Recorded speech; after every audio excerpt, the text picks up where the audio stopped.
안녕하십니까, 강창영 원장입니다. 요즘 이제 과소진료라고 해서 저를 계속 공격하고 있는데, 과소진료라는 표현을 쓴다는 것 자체가 벌써 과잉진료를, 자기 자신의 과잉진료를 인정하고 있는 것입니다. 그럼 왜 과소진료라고 얘기하느냐? 과잉진료란 말이 거슬리니까 자꾸 과대진료, 적정진료, 과소진료라고 해서 자기는 적정진료하고 있다. 일부의 사람들이 과대진료고 강원장은 과소진료니까 지들끼리 싸워라. 이런 식으로 만들어 나가고 있습니다. 그것은 어설픈 말장난에 불과하고요. 과소진료라는 건 없고요. 과소진료를 굳이 표현한다면 예방적 진료일 뿐입니다. 일반적인 대학교 치과병원에서 하는 모든 진료가 거의 예방적 진료에 해당되거든요. 그래서 자기 자신이 빨리 금리를 하고자 싶어하는 그런 것들을 표현한 것 뿐입니다. 그래서 과소진료에 대해서 비판한다면 그 사람이야말로 진정으로 과잉진료를 하고 있다고 생각하시면 됩니다. 그런 치과들을 블로그나 그런 설명을 보신다면 바로 피하시면 됩니다. 그 예를 보여드리겠습니다.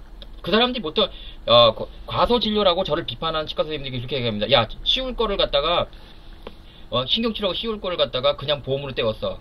그거 아닙니다. 자, 이 분은 아말감계에서 치과에 갔더니 빨리 신경치료하라고 증상도 없고 괜찮거든요. 충치도 뭐 그렇게 심한 건 아닙니다. 사실은 깊긴 하지만 뭐 충치가 깨졌다고 그 밑으로 더 심한 것도 아니고요. 그래서 증상도 없었고요. 그래서 이렇게 아말감으로 잘 떼었습니다. 비용도 8천 얼마밖에 안 나왔고요. 자, 이거를 갖다가 신경치료하고 씌우자고 한 치과가 좋은 치과입니까? 이걸 어떻게 해도 당연히 할 필요가 없는 치아를 갖다가 이렇게 보험으로 떼어서 치과가 과연 과소진료라고 비판을 받아야 될까요? 이것만 봐도 그들이 말하는 과소진료라고 비판하는 것은 과잉진료를 옹호하고 있다는 것을 바로 여실히 보여주는 겁니다. 과소진료라는 표현은 없습니다.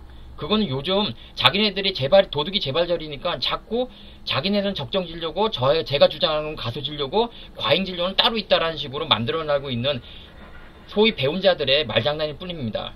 자, 그러면 또 이걸 볼까요? 자, 대학교 교수님께서 치과 의사들이 보내는 치과 월간 잡지에다 올린 겁니다. 자, 이렇게 아말감이 나빠 보여서 자기가 뜯어봤더니 속은 이렇지만 이건 뭐 거의 충치가 진행되지 않는 충치로 보고 정지후식이라 그러죠. 그래서 조금만 깨끗이 청소한 다음에 다시 아말감으로 메웠습니다. 그래서 교체할 필요가 사실 없었는데 이것도 잘 쓸 수 있었는 건데 이 요점은 뭐냐면 교체하지 않고 써도 될 거를 교체한 것 같다라는 교수님의 말씀이 여기 다 심겨져 있는 겁니다. 그래서 그냥 놔둘 수는 없으니까 다시 메운 거고요. 자, 과잉진료원 선생님들 뭐라고 설명하냐? 이걸 과소진료라고 얘기하는 거죠. 야, 이거 씌워야 되는데 이거 꺼놓잖아. 신경치료하고 씌워야 되는데 야, 보험으로 메웠어. 그러니까 이게 과소진료야? 이렇게 얘기하는 거죠. 그럼 이 교수님이 치과 의사들이 보는 책에다가 과소진료인 나쁜 진료를 올렸단 말입니까? 이처럼 과잉진료하는 사람들은 자기의 재발이 돌입적인 거를 과소진료라는 식으로 폄훼한다 그러죠. 예방적 진료라든지 최선 환자를 위한 치료를 갖다가 과소진료라는 식으로 보험을 하면 과소진료라는 식으로 마치 금리를 해야만 정답인 양 그렇게 과잉진료하는 선생님들은 말하고 있는 것입니다. 그래서 과소진료라는 표현은 잘못된 표현이다. 그 과소진료라는 표현을 얘기하는 순간 그 사람은 과잉진료를 하고 있는 거죠. 차라리 돈이 안 돼서 보험은 안 되겠습니다. 라고 얘기하는 게 정답이고요. 자, 일부 선생님은 이렇게 얘기합니다. 야, 충치가 이렇게 조금 있을 때 빨리 해야지. 이렇게 조금 있을 때 빨리 해야지. 안 하면 신경치료해. 근데 강원장 또는 일부 선생님들은 지켜보자 하거든요. 야, 이걸 이렇게 조금 할 때 빨리 해야지. 나중에 이렇게 심해지면 네가 책임질 거야? 이렇게 얘기합니다. 그거는 바로 과잉진료하는 선생님들의 특징입니다. 자, 그럼 외국에서는 어떻게 하나 어떻게 이런 걸 해석하나 볼까요? 외국 치과 선생님께서는 이런 작은 충치가 있을 때에는 잘 닦고 치실 쓰고 단 음식을 먹지 말라 하고 있습니다. 그런데 우리나라는 거꾸로 하죠. 충치가 이렇게 조금 있으면 빨리 해서 빨리 해야 된다고. 그러면 왜 빨리 하면 안 될까요? 빨리 할 수도 있는 건데 어느 분이 물어봤습니다.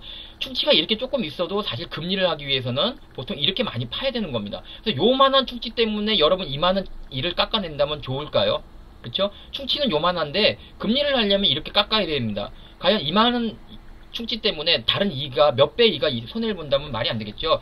그래서 충치가 조금일 때는 이렇게 외국 치과 의사 선생님처럼 미국 치과 의사입니다. 치과 선생님들 좋아하잖아요. 미국 치과 선생님들. 자, 미국 치과 선생님들은 이렇게 닦고 관리하는 쪽에 초점을 두는 이유가 금리를 하려면 많이 깎아야 되기 때문에 치아가 아까워서 그런 거고요. 두 번째는 다른 이유가 있습니다. 충치가 실제로 이렇게 조금 있다 하더라도 오랜 동안 몇 년 동안 그대로 유지되는 경우도 많이 있다는 거죠. 실제로 실제로 여기 이 사진을 보겠습니다. 이 사진은 5년 이상 충치가 이렇게 돼 있는 거고요. 지금 2년째 계속 대학병원에서 검진하고 있으면 큰 문제가 없었는데 동네 치과 가니까 이거 금리 빨리 하라고 해서 저희 치과를 오신 겁니다. 아직 대학교 병원에서 큰 문제가 없는 걸로 있고 사진도 큰 문제가 없었던 겁니다. 이처럼 큰 문제가 없는 건데 과잉진료원 선생님들은 야, 이걸 지켜보면 어떻게 신경치료하면 어떻게 과소진료잖아. 강원장 잘못하는 거야. 이렇게 비판하는 것이거든요. 근데 걱정할 필요가 없습니다. 보통 충치가 이렇게 겉에 껍질에서 속껍질까지 이렇게 겉에 껍질에서 에나멜층이라지 범낭질에서 이 상아질까지 들어가는데 최소 2년 32년 반이 걸립니다. 그래서 또 제가 얘기하면 또 안 믿어요, 치과 선생님들이. 자, 여러분들 좋아하죠? 논문 있습니다. 치과 선생님 논문 좋아하잖아요. 저기 서울대학교 최진철 교수님께서 쓰신 논문이 있습니다. 뚫어가는데 32개월이 평균 걸리고요. 20% 정도만이 2년 만에, 심지어는 12%에서는 30개월, 6개월이 지나도 진행이 안 된다고 그럽니다. 그래서 이렇게 보는 이유는 간단합니다. 충치가 진행이 안 될 수 있기 때문에 그렇습니다. 그래서 여러분들 조심하세요. 충치가 조금 있다고 해서, 이렇게 초기 충치가 조금 있다고 해서 쫄지 말고 하시기 바랍니다. 좀 있으면 과잉진료에서 지난번에 설명했듯이 조금 있는데 막 그림까지 그려가지고 한 선생님이 있더라고요. 저보고는 그러겠죠. 야, 이 강원장 가소진료야, 이 가소진료잖아 이 새끼야, 이렇게 얘기하는데, 엄연히 저는 에비던스를 가지고 하는 겁니다. 과잉진료 선생님들은 창피해서 이런 거 에비던스 못 내놓죠. 저는 가소진료라고 생각하진 않지만, 여러분들이 가소진료를 비판하니까 그래 가소진료를 치고, 저는 예방적 진료라고 생각합니다. 분명히 미국 교과서, 그 다음에 대학병원에서 이렇게 하는 거를 정확하게 실천하고 있는 거지, 본인들이 과잉진료를 하고 있는데 대학병원에 따라서 정확한 진료를 하는 사람 보고 가소진료라고 얘기하는 게 뭡니까? 그래서 여러분 간단합니다. 가소진료 얘기하는 선생님은 벌써 과잉진료를 하고 있다는 것을 알고 계시면 됩니다. 자, 대표적으로 이걸 볼까요? 자, 어떤 선생님이 있었냐면 아주 개망신스럽죠. 자, 조금 더러우니까 좀 치우겠습니다. 자, 이건 서울대학교 치과 자료고요. 자, 서울대학교 치과인데 식용치료가 잘 안 돼 있습니다, 사실은. 근데 5, 6년째 잘 쓰고 있고 그 증상도 없었기 때문에 서울대에서는 그냥 지켜보기로 했는데, 동네 치과에 가면 어떻게 될까요? 야, 식용치료가 안 됐으니까 빨리 해야지. 저도 뭐라고 했을까? 전 증상이 없으면 놔둡니다. 사진상에 특별히 문제가 있더라도.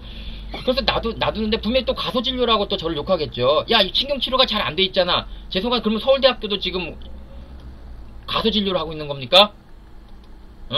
지금 서울대에서도 지금 가소진료를 하고 있는 겁니까? 여러분들? 예방적, 어떻게 보면 가장 환자한테 좋은 진료를 하고 있는 겁니다. 그럼 과잉진료하는 선생님 기준으로는 당연히 임플란트 못하고 식용치료 다시 못하고 돈 못 버니까 당연히 가소진료고 나쁜 거겠죠. 하지만 이건 서울대 진료입니다. 자, 어떤 선생님이 있냐? 그 서울대는 이렇게 하는데 자기 혼자 해먹으려고 하는 선생님입니다. 자, 금리도 특별히 문제가 없고 뿌리도 문제가 없는데 이걸 뜯어서 임플란트 할 수도 있다. 그래서 환자가 겁먹고 온 겁니다. 식용치료도 아까 사진보다 어떻습니까? 잘 돼 있죠? 예? 크게 병도 있지도 않고요. 이걸 갖다가 어느 치과, 서울대학교 나오시고 고려대학교까지 나오신, 삼성의료원까지 하신 훌륭한 선생님께서 이걸 갖다가 뽑고 임플란트를 하려고 했습니다. 환자는 증상도 없고 아무 문제도 없고 사진도 문제가 없는데, 예? 이걸 갖다 전 지켜보자고 했는데 제가 과소진료를 하는 겁니까? 이 선생님이 지금 과잉진료라고 생각하진 않습니까? 자, 또 있습니다. 이분도 2년 전에 뽑고 빨리, 사진 안 좋으니까 빨리 뽑고, 여기 검으니까 빨리 뽑고 임플란트 하자고. 근데 돈이 없어서 못했어요. 근데 2년이 지났는데도 이렇게 깨끗하고, 잇몸도 깨끗하고, 사진도 그대로 크게 진행되거나 염증도 그동안 없었고, 불편한 게 없었습니다. 결국 3년 전이죠. 그러니까 결국 3년 정도 된 건데, 결국 큰 문제가 없었다는 거죠. 자, 이걸 지켜보자고 하는 선생님이 과소진료입니까? 또 과잉진료하는 선생님은 그러겠죠. 빨리 임플란트 못하니까 속이 애달아서 과소진료라고 비판을 많이 하시겠죠. 근데 3년 지켜봤는데 아무 문제 없이 잘 쓰고 있거든요. 이게 과소진료입니까? 과연 이걸 빨리 뽑고 임플란트를 하는 것이 맞는 거지. 이걸 지켜본다고 해서 환자가 손해볼 게 무엇입니까? 지켜보다 문제가 있으면 바로 임플란트를 하는 거지. 본인 말 같다나. 이걸 갖다가 오늘 안 하면 안 돼요. 그게 바로 과잉진료인 겁니다. 왜 환자한테 그런 오해를 삽니까? 그래서 여러분들 이런 것들을 보면 그 보통 과잉진료하는 선생님들이 어느 날 갑자기 자꾸 과잉진료에 대해서 얘기가 나오니까 과소진료, 적정진료, 과대진료라고 하고 자기는 적정진료고 강원장은 과소진료다. 또는 이렇게 지켜보자는 선생님들을 충치 있게 조금 있을 때 안 하면 망해라는 식으로 거짓말을 하는데, 미국 치과 선생님들은요, 충치가 이렇게 옆에 조금 있어도 지켜본다고 돼 있습니다. 예? 그리고 그 이유 중에 하나는 이렇게 충치가 진행되는데 최소 2, 3년이 걸리기 때문에 1년마다 검진한다면 문제가 없다는 것입니다. 그래서 여러분들에게 말씀드리고 싶은 게 있습니다. 과소진료에 대해서 비판한다면 그 사람은 과잉진료에 대해서 어느 정도 유혹에 빠져 있는 거죠. 과소진료가 어디 있습니까? 그럼 지금까지 본 대학병원 교수님들이 다 가소진료라는 얘기입니까? 저는 대학병원 기준에 따라 교수님들의 가르침에 따라 진료를 했을 뿐인데 어느덧 과소진료라고 비판을 받기 시작했습니다. 블로그에서 가소진료에 대해 비판한다면 그야말로 진정한 과잉진료한 선생님이라 보시면 됩니다. 저를 똥이라고 설명하더만요. 절 과소진료하고 똥이라 설명하는데, 죄송합니다. 저 똥이라. 과연 과잉진료하는 제가 똥이면 과잉진료하는 선생님들, 가소진료라 비판하는 선생님들은 무엇입니까? 과잉진료에 대해서 한마디도 못하면서 제가 똥입니다.